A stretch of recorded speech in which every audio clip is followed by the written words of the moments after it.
Chicken ముక్క పెట్టుకొని బిర్యానీ తింటుంటే వేరే రకంలో ఉన్నట్టుంది.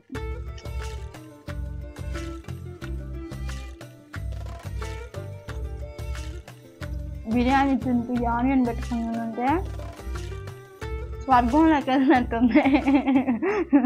Hi friends, welcome to my channel. ఇవాళ వీడియోలో అయితే నా ఫేవరెట్ రెసిపీని అయితే చేస్తున్నాను. టేస్ట్ అనేది చాలా బాగుంటుందండి. మీరు కూడా ఈజీగా ఇంట్లో చేసుకోవచ్చు. నేను చెప్పిన విధంగా అయితే చేయండి.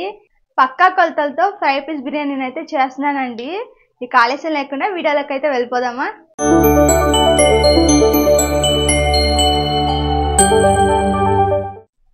నేను ఇక్కడ ముందుగా అయితే చికెన్ అయితే బాయిల్ చేసుకుంటున్నాను. నేను ఆల్రెడీ 1-2 సార్లు చికెన్ అయితే వాష్ చేసుకున్నాను. ఇప్పుడు దీన్ని ఇందులో అయితే చికెన్ అయితే వేసేసుకుంటున్నాను. ఇప్పుడు ఇందులో కొద్దిగా సాల్ట్ని అయితే వేసుకుంటున్నాను. సాల్ట్ వేసుకున్న తర్వాత ఇందులో చిటికెడంత పసుపు అయితే వేసుకుంటున్నాను. పసుపు ఉప్పు వేసుకున్న తర్వాత ఒక గ్లాస్ వాటర్ను పోసి ఇప్పుడైతే చికెన్ని బాయిల్ చేసుకోవాలి. చికెన్ అయితే బాయిల్ అయితే చేసుకుందామండి. ఈలోపు మీకు బిర్యానీలకు కావాల్సిన మసాలా దినుసులన్నీ చూపిస్తాను. ముందుగా అయితే మనం బిర్యానీలకు కావాల్సిన మసాలా దినుసులను అయితే చూపిస్తాను. నేను ఇక్కడ కొద్దిగా మిరియాలు, చిటికెడంత జీలకర్ర, స్టార్ పువ్వులు 2, అనాస పువ్వు కొద్దిగా తీసుకున్నాను, చెక్క మొగ్గ, బిర్యానీ ఆకు, జీరానైతే తీసుకున్నాను. చాలామంది జీలకర్రని జీరా 2 ఒకటే అనుకుంటారండి, కానీ ఇవి 2 వేరు వేరు. అలాగే కస్తూరి మేతిని బిర్యానీలోను ఫ్రైలోను రెండిట్లో అయితే వేస్తాము. ఇవైతే మనకి మసాలా దినుసులు అయితే కావాలండి. ఇప్పుడైతే మనం బిర్యానీలకు కావాల్సిన వస్తువులను అయితే ఇక్కడ చూపిస్తాను. నేను ఇక్కడ 2 గ్లాసుల బియ్యాన్ని అయితే తీసుకున్నాను. అలాగే సన్నగా కట్ చేసుకున్న ఆనియన్స్ అయితే తీసుకున్నాను. ఈ ఆనియన్స్ బిర్యానీలోకి కాదు ఫ్రైలోకి కూడా ఉపయోగపడతాయి కాబట్టి నేనైతే ఇక్కడ ఎక్కువ ఆనియన్స్ అయితే కట్ చేసుకున్నాను. టమాటోస్ని అయితే ఒక 2 టమాటోస్ని అయితే ఇలా ముక్కలుగా అయితే కట్ చేసి తీసుకున్నానండి. టమాటోస్ని కట్ చేసుకున్న తర్వాత పచ్చిమిర్చిని అయితే ఇలా మధ్యలోకి నిలువుగా కట్ చేసి తీసుకోవాలి. ఒక 4 పచ్చిమిర్చి, పుదీనా గుప్పెడంత పుదీనా అయితే తీసుకోండి. అలాగే కొత్తిమీర. ఇవన్నీ అయితే బిర్యానీలోకి కావాల్సిన పదార్థాలండి. ఇప్పుడైతే మనం చికెన్ ఎంతవరకు ఉడికిందో చూసుకుందాము.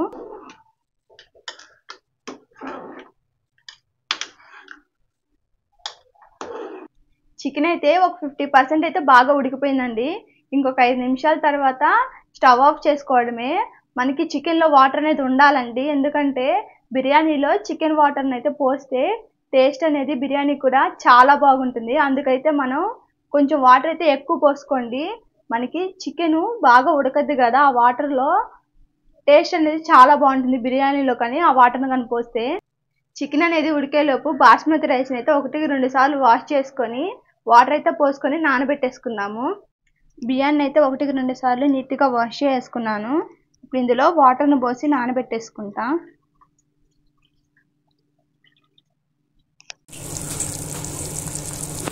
చికెన్ అయితే మనకి ఉడికిపోయిందండి. ఇప్పుడైతే నేను స్టవ్ ఆఫ్ చేసుకుంటున్నా. చికెన్ అయితే స్టవ్ ఆఫ్ చేసుకున్నాను. ఇప్పుడు చికెన్ ఫ్రైని అయితే చేసేసుకుందాము. నేను ఇక్కడ పెద్ద కడాయిని అయితే తీసుకున్నాను. కడాయి అనేది బాగా వేడెక్కాలి. కడాయి అనేది వేడెక్కిపోయిందండి. ఇప్పుడైతే మనం ఆయిల్ని అయితే పోసుకుందాము. కేజీ చికెన్ కాబట్టి నేను ఇక్కడ ఒక 50 గ్రాముల ఆయిల్ని అయితే పోసాను. ఆయిల్ అనేది బాగా వేడెక్కిపోయింది. ఇప్పుడు ఇందులో నేనైతే ఆనియన్స్ని అయితే వేసేస్తున్నా. ఆనియన్స్ని వేసుకున్న తర్వాత 3 పచ్చిమిర్చిని అయితే వేసేస్తున్నా. ఆనియన్స్ అయితే మనకి లైట్ బ్రౌన్ కలర్ వచ్చేంత వరకు బాగా వేపుకోవాలండి. ఆనియన్స్ని అయితే పచ్చివాసన పోయేంత వరకు వేపుకున్నానండి. ఇప్పుడు ఇందులో అల్లం వెల్లుల్లి పేస్ట్ని అయితే వేస్తున్నాను. అల్లం వెల్లుల్లి పేస్ట్ 1.5 టేబుల్ స్పూన్ అయితే వేస్తున్నా.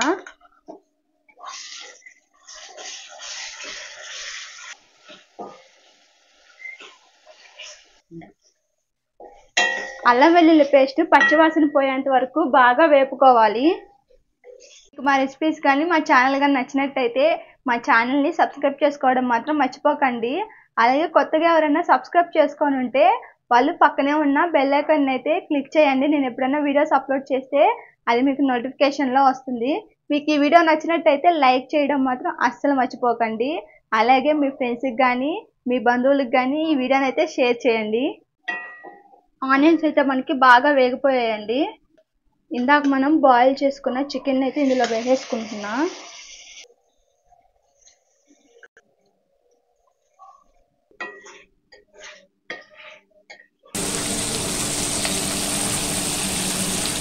ఇప్పుడైతే మనం చికెన్లో అయితే కారం, ఉప్పు, పసుపు అన్నీ అయితే వేసేసుకున్నాము. పసుపు అనేది మనం ఆల్రెడీ వేసి చికెన్ ఉడికించుకున్నాం కాబట్టి ఇప్పుడైతే నేను కారం అయితే వేసేస్తున్నా. నేను ఇక్కడ ఒక 1.5 టేబుల్ స్పూన్ కారం అయితే వేస్తున్నాను. కారం వేసుకున్న తర్వాత garam masala powder 1 table spoon వేస్తున్నా. అలాగే ధనియాల పౌడర్ కూడా 1 టేబుల్ స్పూన్ అయితే వేసేస్తున్నాను. ఇవన్నీ వేసుకొని ఇప్పుడు వీటిని అయితే బాగా మిక్స్ చేసుకోవాలండి.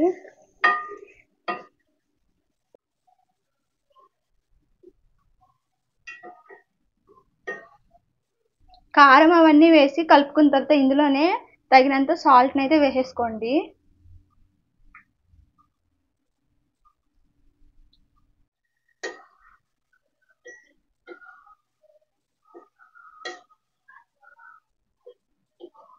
ఫ్లేమ్ అనేది సిమ్లో పెట్టుకొని మసాలాలన్నీ వేసుకొని కలుపుకోవాలి. చికెన్ ఫ్రైలో లాస్ట్గా కొద్దిగా కస్తూరి మేతిని అయితే వేసుకుంటున్నాను.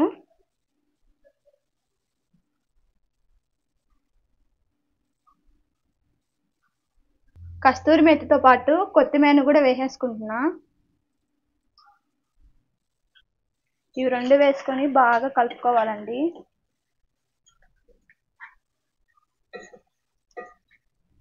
ఒక 5 నిమిషాల పాటు ఇలా కలుపుకుంటూ చికెన్ అయితే బాగా ఫ్రై చేసుకోవాలి. ఫ్రై అయితే మనకి అయిపోయిందండి. ఇప్పుడైతే స్టవ్ ఆఫ్ చేసుకొని మూత అయితే పెట్టేసుకుంటున్నాను. ఇప్పుడైతే మనం బిర్యానీని అయితే ప్రిపేర్ చేసుకున్నాము. ఇక్కడ కడాయి అయితే పెట్టేసుకున్నాను. ఇప్పుడు ఈ కడాయి వేడెక్కిన తర్వాత నూనె, నెయ్యిని అయితే నేను 2 వేసుకుంటున్నానండి. మీకు ఒకవేళ నెయ్యి అనేది అవైలబుల్ లేకపోతే నూనె ఒకటే వేసుకొని బిర్యానీని అయితే తయారు చేసేసుకోవచ్చు. కడాయి అయితే వేడెక్కిపోయింది. ఇప్పుడు ఇందులో ఆయిల్ని అయితే పోసేసుకుంటున్నా. ఆయిల్ని అయితే పోసుకున్నానండి. ఇప్పుడైతే నేను 1 టేబుల్ స్పూన్ నెయ్యిని అయితే వేసుకుంటున్నాను. నెయ్యి వేస్తే బిర్యానీ అనేది టేస్ట్ బాగుంటుందండి. అందుకైతే నేను నెయ్యి అయితే వేస్తున్నా.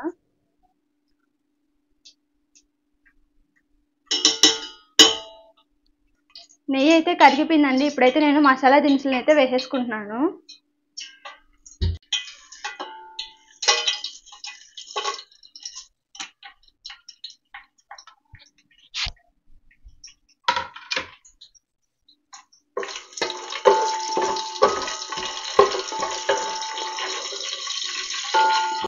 మసాలా దినుసుల్ని లైట్గా వేపుకున్న తర్వాత నేనైతే సన్నగా తరిగిన ఆనియన్స్ని అయితే వేసుకుంటున్నా. బిర్యానీకి ఇలా హాఫ్ మూన్ షేప్లో ఆనియన్స్ని తరుక్కుంటే మనకి టేస్ట్ అనేది చాలా బాగుంటుందండి. ఇప్పుడైతే ఆనియన్స్ని అయితే ఇందులో వేసేస్తున్నా.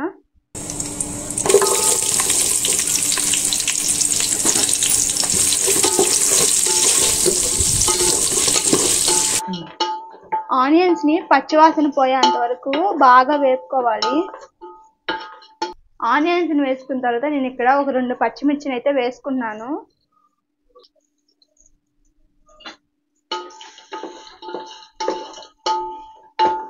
వీటిలన్నిటిని బాగా వేపుకోవాలండి. ఫ్లేమ్ అనేది మీడియం ఫ్లేమ్లో పెట్టుకొని.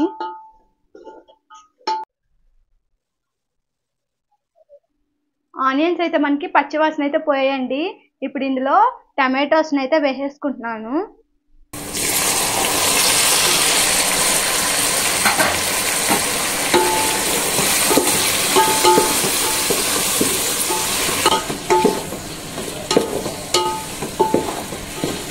టమాటోస్ అయితే మనకి బాగా మగ్గిపోవాలి. అప్పటి వరకు అయితే బాగా వేపుకోండి. ఫ్లేమ్ అనేది హై ఫ్లేమ్లో పెట్టుకొని. టమాటోస్ అయితే మనకి బాగా మగ్గిపోయాయండి. ఇప్పుడైతే మనం ఇందులో అల్లం వెల్లుల్లి పేస్ట్ని అయితే ఒక 2 టేబుల్ స్పూన్లు అయితే వేసుకున్నాము.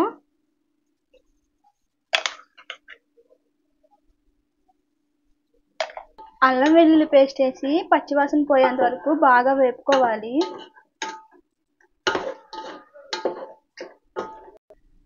అల్లం వెల్లుల్లి పేస్ట్ పచ్చివాసన అయితే పోయింది. ఇప్పుడైతే నేను ఇందులో పెరుగునైతే వేసుకుంటున్నాను.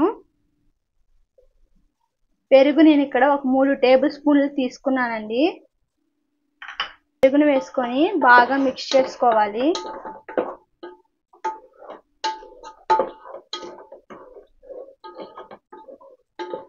పెరుగు అయితే వేసుకున్న తర్వాత ఇందులో నేను ధనియాల పౌడర్ అయితే వేస్తున్నా. 1 టేబుల్ స్పూన్ ధనియాల పౌడర్ అయితే వేస్తున్నాను. ధనియాల పౌడర్ వేసుకున్న తర్వాత గరం మసాలా పౌడర్ ఒక 1 టేబుల్ స్పూన్ వేస్తున్నా. ఇవన్నీ వేసుకొని బాగా కలుపుకోవాలి. నేను ఇక్కడ కారం అనేది వేయలేదండి, ఎందుకంటే మసాలా దినుసులు గరం మసాలా ఇవన్నీ వేసాను కాబట్టి ఈ బిర్యానీలోకి కారం అనేది అవసరం లేదు. గరం మసాలా ధనియాల పౌడర్ వేసుకొని ఇలా బాగా మిక్స్ చేసుకున్న తర్వాత ఇందులో నేను పుదీనా అయితే వేసుకుంటున్నాను.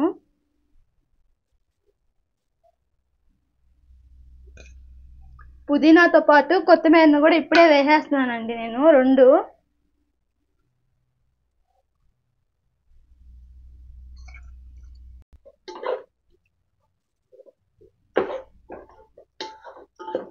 ఇప్పుడైతే మనం మసాలా అన్నీ వేసి బిర్యానీ పేస్ట్ అయితే రెడీ చేసుకున్నాము. ఇప్పుడు ఇందులో చికెన్ బాయిల్ చేసి పెట్టుకున్న వాటర్ని అయితే పోస్తున్నాను. ఇవి 1.5 గ్లాస్ ఉంటాయండి.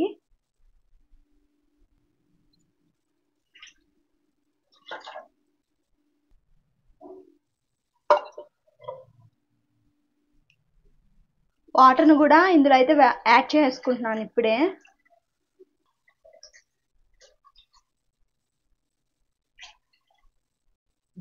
నేను ఇక్కడ 2.5 గ్లాస్ వాటర్ని అయితే పోసాను, ఎందుకంటే మళ్ళీ చికెన్ బాయిల్ చేసిన వాటర్ను కూడా పోసాను కదా, అది ఒక 1.5 కప్పు, ఇది ఒక 2.5 కప్పు అయితే మొత్తం 4 కప్పుల వాటర్ని అయితే పోసాను. మనం తీసుకుంది 2 కప్పుల బియ్యం కాబట్టి 1 కప్పు బియ్యానికి 2 కప్పుల నీళ్ళని అయితే పోయాలి.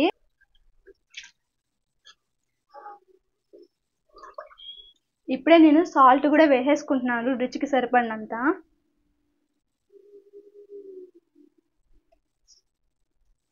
మీకు ఎంత సాల్ట్ అయితే సరిపోతుందో చూసుకొని అయితే వేసుకోండి. సాల్ట్ వేసేసుకొని బాగా కలిపేసుకోవాలి. మనకి ఈ నీళ్లు బాగా తెల్లాలండి. అప్పటి వరకు అయితే మూత పెట్టుకొని మీడియం ఫ్లేమ్లో అయితే దీన్ని బాగా ఉడికించుకోవాలి.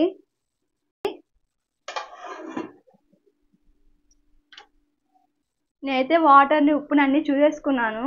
నేను ఇందాక మర్చిపోయానండి కస్తూరి మేతి వేయడం. ఇప్పుడైతే ఇందులో కస్తూరి మేతిని అయితే వేసేసుకుంటున్నా.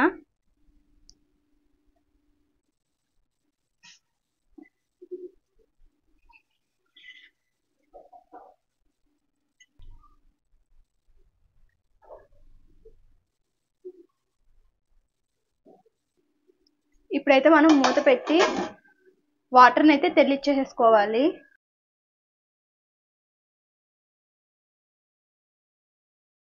వాటర్ అయితే తెల్లతున్నాయండి. ఇప్పుడైతే మనం బాస్మతి రైస్ అయితే వేసేసుకున్నాము.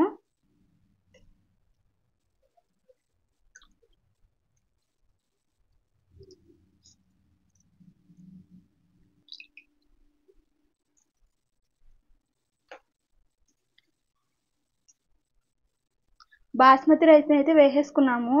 ఇప్పుడైతే దీన్ని ఒకసారి బాగా మిక్స్ చేసేసుకోవాలి. కలుపుకునేటప్పుడు కొంచెం నెమ్మదిగా కలుపుకోండి, ఎందుకంటే బాస్మతి రైసు బాగా నానబెట్టున్నాం కాబట్టి ఊరినే విరిగిపోతాయి. ఫ్లేమ్ అనేది మీడియం ఫ్లేమ్లో పెట్టుకొని బాస్మతి రైస్ని అయితే ఉడికించేసుకోవాలండి. 15 నిమిషాలు అయితే అయ్యిందండి. ఇప్పుడైతే మనం మూత తీసి చూద్దాము బిర్యానీ ఎంతవరకు వచ్చిందో.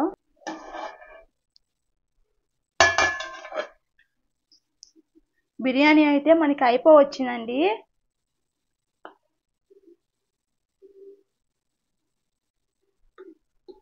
మనకి ఇక్కడ అడుగు అనేది అంటేస్తుంది కాబట్టి ఇప్పుడు స్టవ్ ఆఫ్ చేసి గట్టిగా మూత అయితే పెట్టేసుకోవాలి. ఇప్పుడైతే మూత పెట్టేసుకొని స్టవ్ అయితే ఆఫ్ చేసుకొని ఏదైనా బరువైన వస్తువు అయితే పెట్టుకోవాలి. నేను ఇక్కడ ఇదైతే పెడుతున్నాను.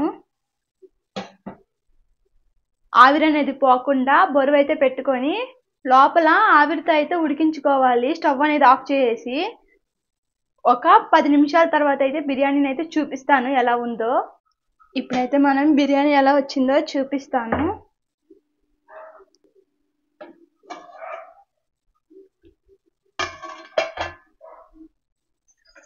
బిర్యానీ స్మెల్ అయితే సూపర్గా వస్తుందండి. బిర్యానీ కూడా చాలా బాగా వచ్చింది. ఇప్పుడైతే మనం దీన్ని సర్వ్ అయితే చేసేసుకుందాము.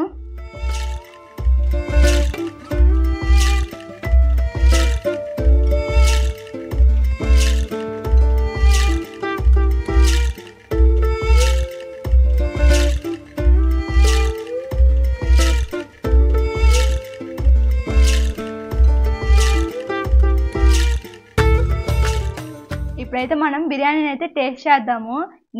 నేను చేసిన బిర్యానీ కాబట్టి కంపల్సరీగా రుచిగానే ఉంటుంది.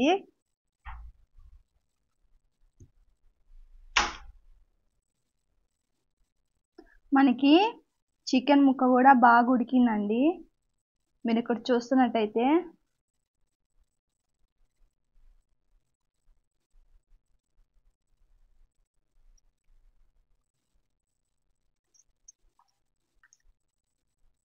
బిర్యానీ మాత్రం సూపర్ వచ్చింది. అన్నీ కరెక్ట్గా సరిపోయాయి. ఉప్పు, కారం అన్నీ. మీరు చికెన్ ముక్క చూస్తున్నట్టయితే ఎంత మెత్తగా ఉడికిందో. టేస్ట్ కూడా చాలా బాగుంది.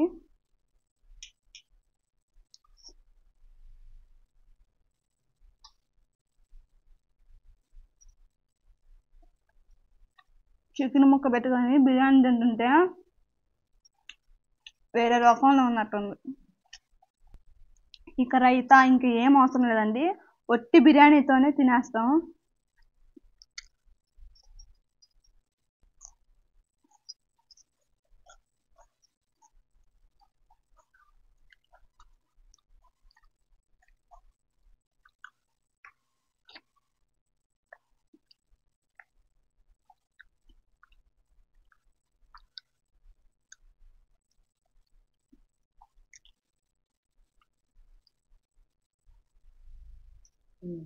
ఇప్పుడైతే మనం రైతా వేసుకొని ట్రై చేసి చూద్దాం.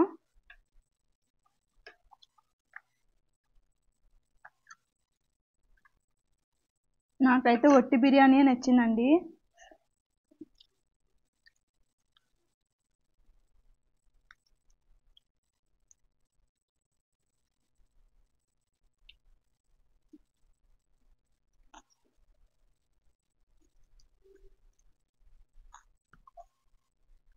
మీరు కంపల్సరీగా ట్రై చేయాల్సిన రెసిపీ అండి ఇది.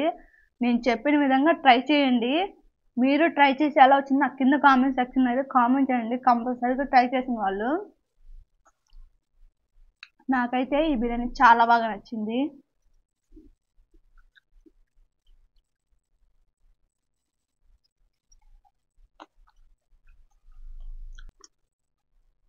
బిర్యానీ తింటూ ఆనియన్ పెట్టుకుని ఉంటే స్వర్గంలోకి వెళ్ళినట్టుంది.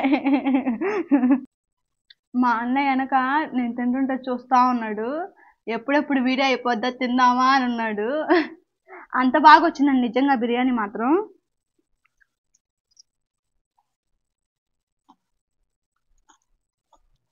మీరు కూడా ట్రై చేయండి, కంపల్సరీగా ట్రై చేయండి.